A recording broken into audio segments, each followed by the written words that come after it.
तो हम लोगों ने मंत्री जी की बात को सुना अच्छे से। आप जिसको श्रेय देना है दे दीजिए, हमको खाली चिंता है आरक्षित वर्गों को जो नौकरी में हिस्सेदारी मिलनी थी वो मिले।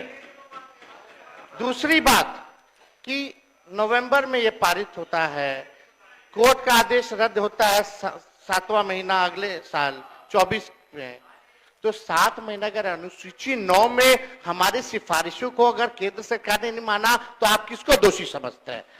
दूसरी बात, तीसरा महोदय, जो हमारी मांग थी, अभी भी आप कमेटी बनाने के पक्षधर है कि नहीं? और दूसरा बिल ले आइए, उसमें संशोधन कर दीजिए, उसमें 75% था, इसमें 85% करके लाइए, हम लोग बढ़ा देंगे, बस यही चाहिए। माननीय मुख्यमंत्री सम्राट महोदय, नेता प्रतिपक्ष ने ऐसे संवेदनशील मामले का जिक्र किया है कि सरकार को भी अपने पक्ष रखना न सिर्फ लाजमी है बल्कि हक है। और हमको बोलने का दो प्रसंग बन गया महोदय।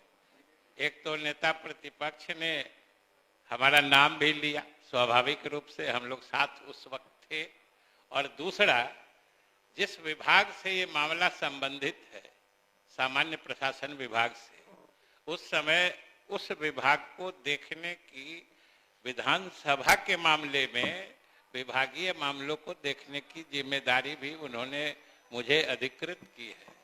इसलिए मैं उचित समझता हूं कि सारे तथ्यों को सदन के सामने रखूं। महोदय आसन अवगत है और हम समझते हैं लगभग सदन के सभी सदस्य अवगत हैं, और सरकार को यह मानने में कोई परहेज नहीं है कि ये मामला जब जब आया है, लगभग सभी दलों ने, और लगभग भी बेकार जोड़ना है, सभी दलों ने इस मामले में एकजुटता दिखाई है, इसमें कोई दो राय नहीं है। अभी नेता प्रतिपक्ष कह रहे थे कि हम लोगों की सरकार ने इसे गिनती कराई थी। सही बात है, उन्होंने कहा है कि जिस समय गिनती हुई थी उस समय आप भी हम लोगों के साथ सरकार में थे। सरकार नीतीश कुमार की ही थी उस वक्त भी। महोदय, सरकार नीतीश कुमार की ही थी और आप साथ में थे महोदय। लेकिन हम कहाँ इनकार कर रहे हैं? हमने तो, आपने जो सहयोग दिया है, सारे दलों ने सहयोग दिया, बैठे बैठे टिप्पणी मत करिए, सारे दलों ने सहयोग दिया है। सरकार को इसको मानने में कोई एतराज नहीं है, लेकिन उतना ही सत्य ये भी है कि ये विचार मौलिक रूप से मुख्यमंत्री जी का था। उन्होंने बात को आगे बढ़ाया और आप सब लोगों ने साथ दिया। हमारे बीजेपी के साथियों ने विरोध पक्ष में भी रह के साथ दिया था, आप लोगों ने भी साथ दिया विरोध में भी रह के, हम लोग के साथ सरकार में भी रह के। तो जैसे आप लोगों ने साथ दिया, वैसे ही ये भी सही है कि जातीय गणना कराने का पहला फैसला जब मंत्रिपरिषद से लिया गया था, वो एनडीए की हुकूमत थी, और इसलिए हम लोगों ने लिया था। और हम आपके योगदान से इनकार नहीं करते, आपने सहयोग दिया है। जब ये गणना हुई थी महोदय, जब गणना हुई थी, लेकिन यह भी सत्य है कि जब ये पहला फैसला, अरे बैठिए जनाब, बैठिए। जब ये पहला फैसला मंत्रिमंडल से हुआ था, उस समय भी हुकूमत एनडीए की थी, और जब रिपोर्ट रखा गया और आरक्षण की सीमा बढ़ाई गई, वो भी एनडीए की ही सरकार के समय में हुआ। इसलिए दोनों छोर पर हमारे पुराने साथी ही हमारे साथ में थे, सहयोग आपने भी दिया था। और महोदय, जहां तक कह रहे थे नेता प्रतिपक्ष, अब मौलिक आइडिया ये हमारे मुख्यमंत्री नीतीश कुमार जी का था, उनके दिमाग में बात कैसे आई थी, इन सब बातों का तस्करा मेरे ख्याल से बहुत समय हो चुका है, हमें हो चुका है, उसका जिक्र करके।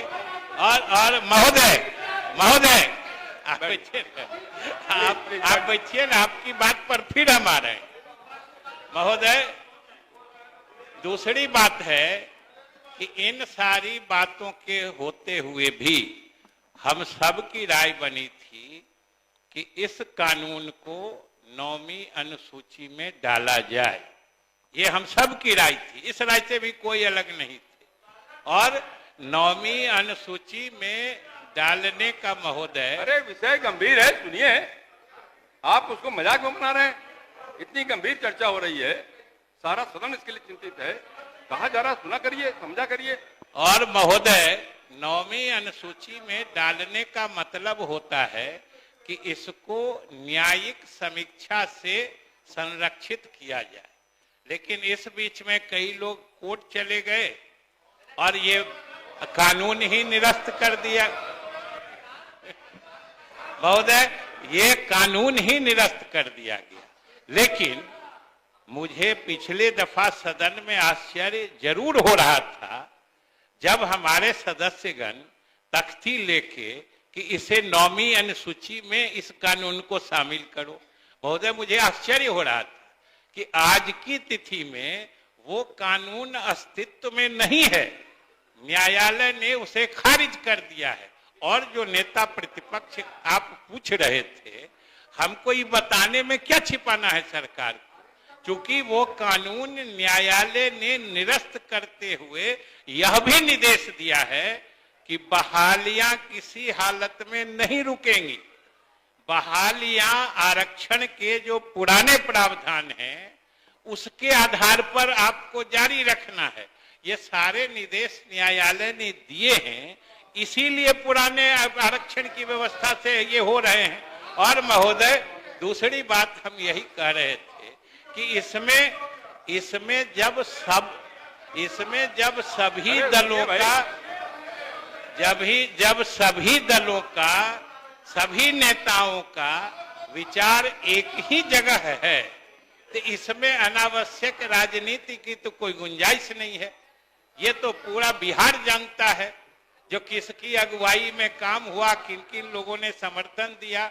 और सरकार सब लोगों को धन्यवाद देती है और सब लोगों से अपील भी करती है कि जो लोग भी जिस हैसियत से, जिस तरीके से उच्चतम न्यायालय में वहां पहुंचकर सरकार के द्वारा लागू किए गए बढ़े हुए आरक्षण सीमा को फिर से बहाल करने में जो मदद कर सकते हैं वो करें।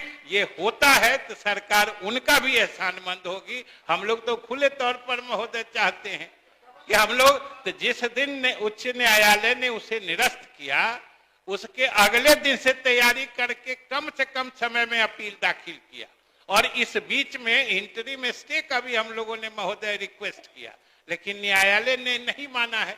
ये भी आज आप संविधान दिवस की सब लोगों को शुभकामना दी है। हम सब संविधान से बंधे हुए हैं और न्यायालय को जो जुडिशियल रिव्यू का पावर है उसके तहत उन्होंने कर लिया है। हम लोगों ने तो 9वीं अनुसूची से लेके इस तरह के जो सामाजिक प्रगतिशील कानून होते हैं उन्हीं को सुरक्षित करने के लिए 9वीं अनुसूची की अवधारणा बनी थी।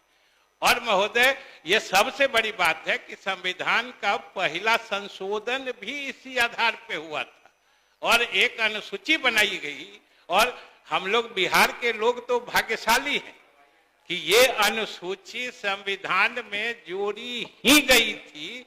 बिहार ने जो जमींदारी, जो लैंड रिफॉर्म्स एक्ट कहते हैं, भूमि सुधार अधिनियम, जिसको बोलचाल की भाषा में जमींदारी उन्मूलन कानून कहते हैं, वही लागू हुआ था। और कोर्ट जब उसकी समीक्षा करने लगी थी तो उस समय की केंद्र सरकार ने और सारे नेताओं ने, क्योंकि उस समय तो लगभग ये 1948-50 की बात है महोदय, उस समय सभी स्वतंत्रता आंदोलन से जुड़े ही राजनेता थे। उन्होंने ये उचित समझा कि समाज में कुछ बराबरी लाने के लिए, सामाजिक न्याय दिलाने के लिए कुछ ऐसे कानून बनाने होंगे जिसको न्यायालयीय समीक्षा से बाहर रखी जाएगी। तो महोदय हम लोग तो उसके लिए भी लगे हुए हैं कानून एक बार सुप्रीम कोर्ट बहाल कर दे, फिर हम लोग इसको 9वीं अनुसूची में भी डलवाने का प्रयास करेंगे। इसलिए महोदय, सरकार सभी दलों के प्रति मतलब आभारी है कि सब लोगों ने इसमें मुख्यमंत्री की पहल में समर्थन दिया है।